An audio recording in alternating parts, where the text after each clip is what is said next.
Zach Lowe again. Some of the reasons the Cavs have had success without their two best players, and if it's sustainable. This from the Low Post.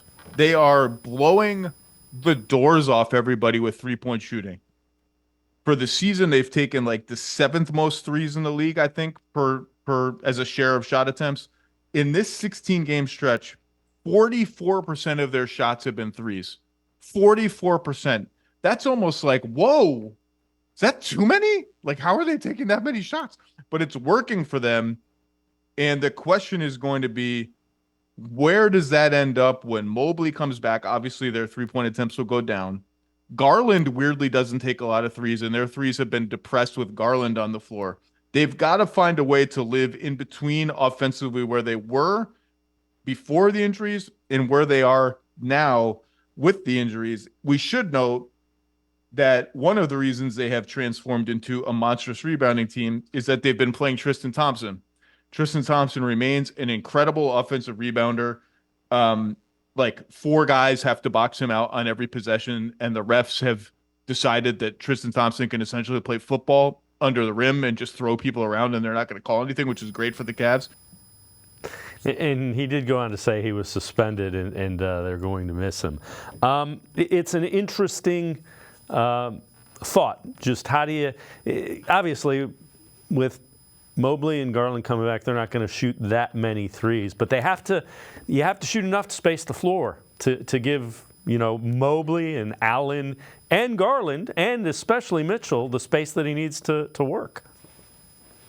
Yeah, one thing they found is obviously during these injuries is the emergence of Sam Merrill, who has enabled them to take a lot more threes. That's basically all he shoots. Dean Wade, kind of the same thing. I think there's going to be some consideration when Garland comes back of having him play off the ball with as well as Donovan Mitchell has been facilitating, and that's not a shot against Garland. He does a nice job. But, the way Mitchell is creating and the way Merrill is spacing the floor and Max Strus, credit to Kobe Altman. He went out to get shooters this offseason. It's obviously working.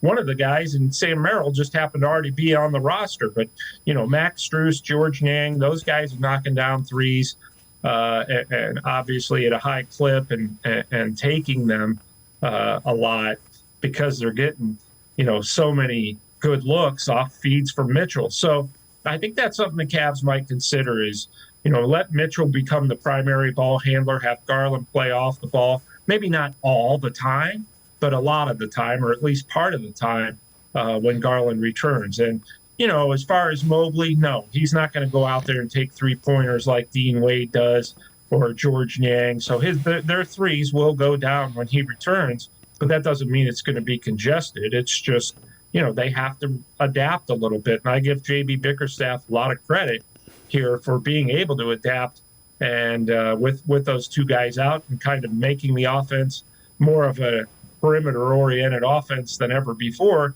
But he'll have to adapt and adjust again once Mobley comes back. And I still think they're going to take a lot of threes, and I still think Sam Merrill's going to play a lot. He deserves to be a regular part of the rotation now, but it's just not going to be quite as much. That said, I don't think that's a huge deal or something to be concerned.